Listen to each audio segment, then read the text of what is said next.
Russo'sBrand.com, where the pros are the pros. All right, Jeff, what else you got for the Great House now? Vince, would you pay $75 to sing karaoke with Tony Khan? Absolutely. Well, no doubt. Absolutely. As a shoot, absolutely. Where do we sign up? Yes. Now may be your chance, because AEW has announced a special karaoke event in Texas before All In, 10 p.m. to 2 a.m. AEW All In Karaoke is coming to our... I'm clearing my calendar. Oh, God, bro, seriously. Ticket to Texas, baby. Yes. Yeah, oh, my God. I love it. Arm in arm, Tony Khan and I on the mic. Yeah, man. Island's in the stream, man. He could take Dolly's part. Yeah. Oh, God. Waterfalls. Please. Don't go chasing those waterfalls. No. Yeah. So they're advertising as the karaoke event, giving fans a rare chance to sing with their favorite AEW stars. Like I said, it's Thursday, July 10th from 10 p.m. until 2 a.m.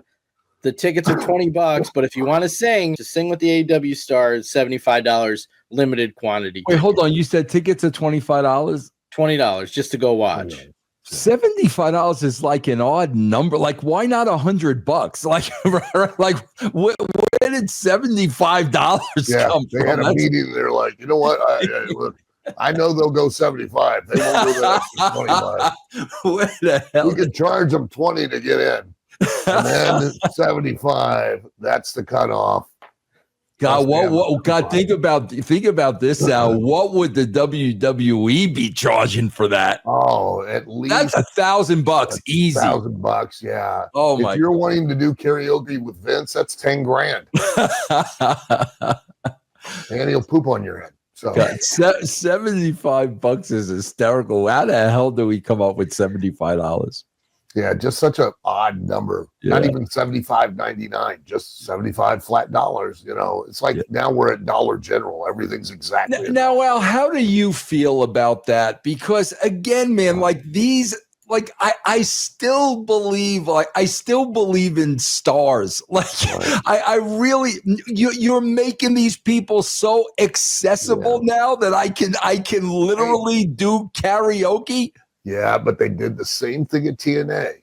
And at first, everyone applauded it. And then they all started to realize the shortcomings in it. You go to an event, and literally Don West clubs you over the head and bugs you as soon as you walk in the door. Yep. And then later Jeremy Borash comes out and throws a chloroform rag over you, and they grab your ankles and shake the rest of the money out of you.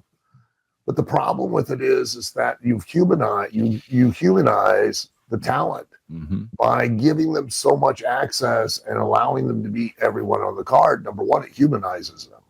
And you know, I learned this from Jimmy Hart. You know, when Jimmy literally used to tour with Dick Clark, and Dick Clark told Jimmy, and that's why you see Jimmy dressed the way he does. Hey, if you dress like the audience at some point in time, you're going to be in the audience. Okay. And I should have taken that lesson myself back in the day. So, you know, Jimmy, you know, said that, and he was absolutely 100% correct. You know, you dress like the audience, you're going to be in the audience. And then he also pointed out too, like you'll see a lot of, especially the independent wrestlers, all make this mistake.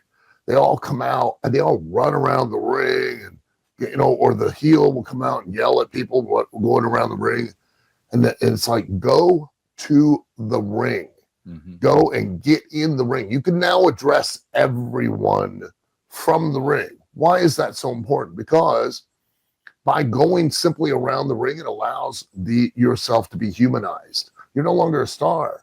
It allows everyone to evaluate you and go, oh, he's not that tall. Oh, he's not that big. Oh, he's not that muscular. Oh, I can whip his ass. You're in the ring. You're a star because you're up above, psychologically, or up above everyone.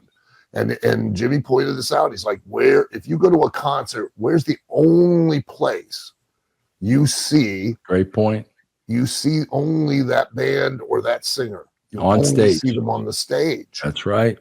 That way, they're always here. Yeah. They're always above you. They always look like a star to you, like they're larger than life. so many of the wrestlers allow way too much access that allows us to see the flaws and not see them any longer as the idolized star that they are. Al, do you know what they did on freaking SmackDown?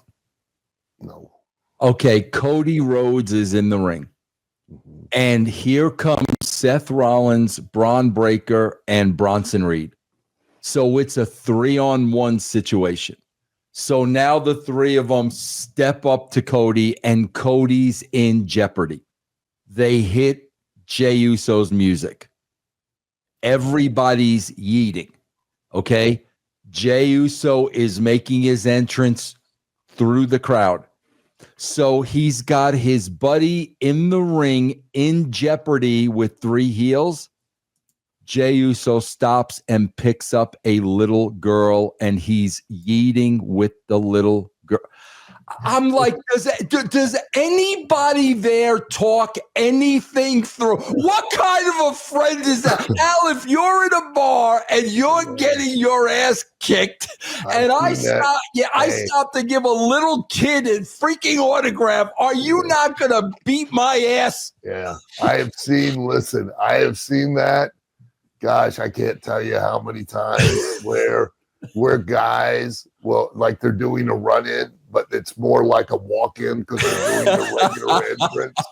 Here's a guy who's facing near death. Yes. He's surrounded by tigers. Yes. Here comes the hero in to save him, and he goes, I'm just going to do my regular entrance. Yes. Yeet, yeet, yeet. Not, oh my God, I gotta go save Cody. I gotta yeet because that's more important. How does that happen with the years and years and years of experience that these guys have? How does that happen? I don't know anymore. I really don't. I get it. You got to do what you got to do to get your gimmick over and, you know, give people what they want. But there are times and places where that just within the context of what you're selling doesn't work. Hey, I saw that, you know, one time. I always use as an example. I'm not knocking them, but remember that angle with Daniels and AJ Styles and implicating Styles and the, you know, blackmailing him with the girl and then the possible love affair with Dixie, and the wife was going to leave him, and then he and Daniels have these series of matches, and they're going to have an I Quit match or something because the match prior, AJ had tried, or Daniels had tried to stab AJ with a screwdriver, right?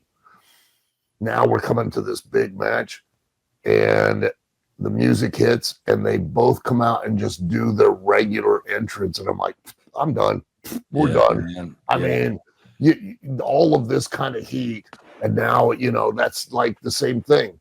You know, you're asking me, please buy into Cody's in trouble so that, you know, and now the only reason Cody's going to be in trouble is so that we can get Jey Uso over for saving him or coming to his rescue.